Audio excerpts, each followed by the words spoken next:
먼저 오늘 바쁜 국감 일정 중에서도 참석해 주셔서 감사드립니다. 뒷돈을 단순히 전달한 자들은 모두 구속되었는데 차베스와 과연 문재인 대통령께서 문정권 사법장악 온 국민이 분노한다.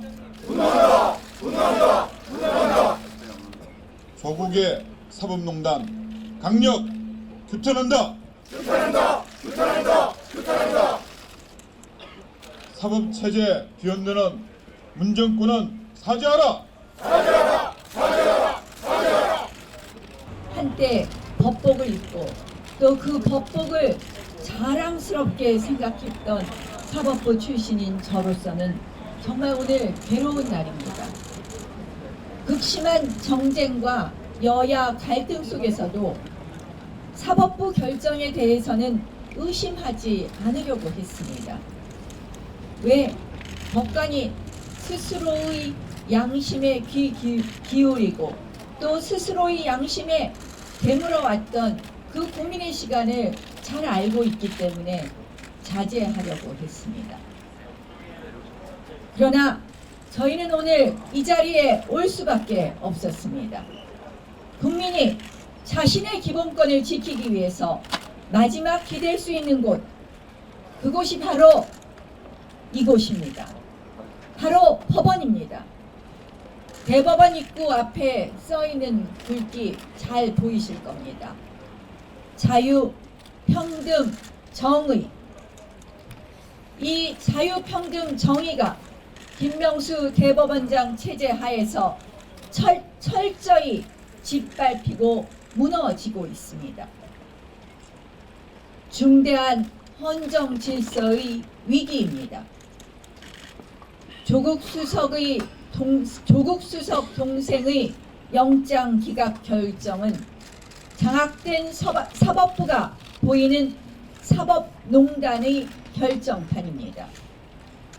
법리에 앞서서 상식적으로 납득이 되지 않는 결정입니다.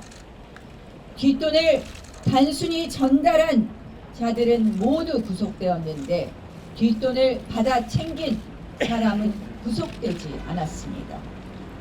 영장 기각 사유, 억지도 이런 억지가 없습니다.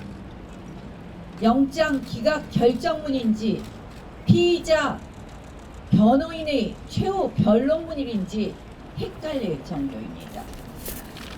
언론 보도 정황상 허리디스크 수술이 급하다는 주장은 매우 의심됩니다. 그러나 담당 판사는 사실 여부를 들여다보지 않고 무턱대고 건강 상태를 그 이유로 꼽았습니다.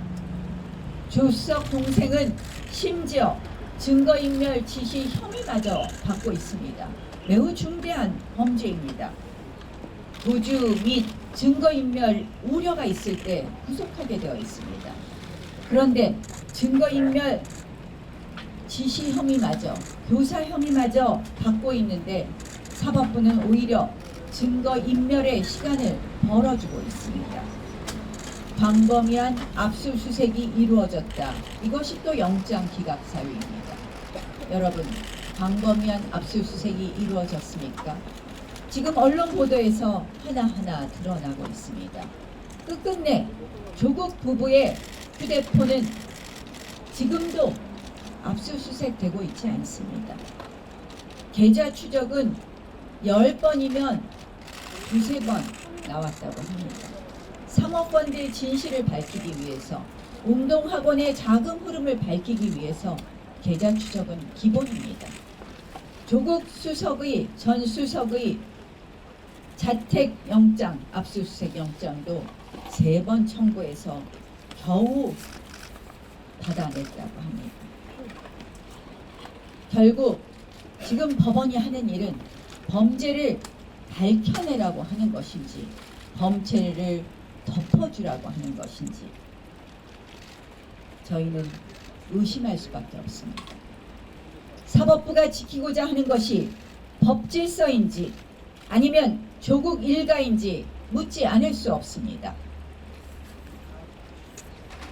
더더군다나 영장 기각이 더불어민주당의 법원개혁 보고서라는 발표 직후에 나왔다는 점에 비추어서도 이것은 명백한 사법농단입니다. 권력에 의한 교묘한 법원 장악입니다. 독재국가에서 벌어지는 헌정 붕괴입니다. 대법관을 20명에서 32명으로 늘리고 온통 자신의 지지 세력으로 채워넣어 사법부를 장악한 차베스와 과연 문재인 대통령께서 무엇이 다른지 묻고 싶습니다. 또한 이러한 사법 장악과 더불어서 방송 장악 역시 아주 비열합니다. 우리 헌법은 사회적 특수계급이 존재하는 것을 부정하고 있습니다. 그런데 지금 보면 좌파 특수계급은 분명히 존재하는 것 같습니다. 조국 일가 그 정점에 있습니다. 유시민 이사장 역시 그 정점에 있는 한 명이라고 봅니다. 전방위로 나서서 지금 조국 일가 지키기 위해서 여기저기 때리고 압박하고 있습니다. 바로 거기에 KBS 수뇌부마저 굴복했습니다. 그리고는 자사 기자들을 탄압하고 핍박합니다. 아예 조국 전 수석의 보도에서 자사 기자들을 지금 배제시켜 버리고 말았습니다. 자유민주주의 국가, 언론의 자유가 보장된 대한민국에서 과연 이러한 일이 벌어진다는 것이 상상이나 할 수 있는 것입니까? 이것이 언론의 자유가 보장된 헌법을 가지고 있는 그런 대한민국 국가에서 벌어질 수 있는 일입니까? 대한민국 지금 좌파 카스트 제도에 의해서 홍위병에 의해서 지금 철저히 흔들리고 있습니다.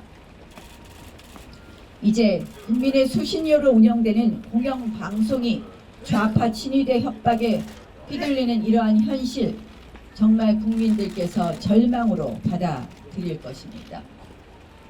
지금 도처에서 도대체 상식으로 납득이 되지 않는 일이 매일매일 터지고 있는 것입니다. 오늘 아침엔 드디어 윤석열 검찰총장 흠집내기가 시작되었습니다. 물타기, 본질 흐리기 공작은 지칠 줄 모릅니다. 윤석열 검찰총장 이렇게 문제가 있다면 그 당시 검증한 조국 전 민정수석 무엇을 한 것입니까? 좋습니다. 이 물타기 진실 모두 밝혀냅시다. 조국 사태가 마무리된 이후에 문재인 대통령 자녀를 포함해서 특검하자고 이미 제안했습니다. 여당 당당히 나서십시오. 윤석열 총장 부분도 특검합시다. 당당히 나서십시오. 다만 조국 문제 정리된 이후에 합시다. 지금 조국 전 수석 지키기를 위해서 집권 세력이 법원과 언론, 검찰의 기능을 난도질하고 있습니다. 이 정권이 신독재 3단계 완성의 길로 가고 있는 것입니다. 그러나 저는 성숙한 국민들께서 속지 않는다고 생각합니다. 이미 국민들은 저항을 시작했습니다. 국민들은 더 이상 대한민국의 헌정 질서가 붕괴되는 것을 그저 기다리고 바라만 보고 있지 않을 것입니다. 사법이 흔들리면 공정과 정의가 흔들립니다. 언론이 탄압받으면 국민의 눈과 귀가 가려집니다. 자유한국당 사법농단 반드시 저지하겠습니다. KBS 협박으로 입증된 방송 장악 그 책임을 묻겠습니다. 반드시 국민과 함께 국민의 권리를 지켜내겠습니다. 예, 수고하셨습니다. 규탄한다! 규탄한다! 규탄한다! 규탄한다! 조국의 사법농단 강력 규탄한다! 규탄한다! 규탄한다! 규탄한다! 네, 안녕하십니까, 김현우입니다. 더 많은 뉴스와 라이브 이벤트를 보고 싶으시면 여러분 보시기에 화면 오른쪽을 눌러서 구독해 보시길 바라겠습니다. 또 저희 SBS 앱을 다운로드 하시면 속보 알림도 받아보실 수 있습니다. 항상 저희 SBS 뉴스를 시청해 주셔서 대단히 고맙습니다.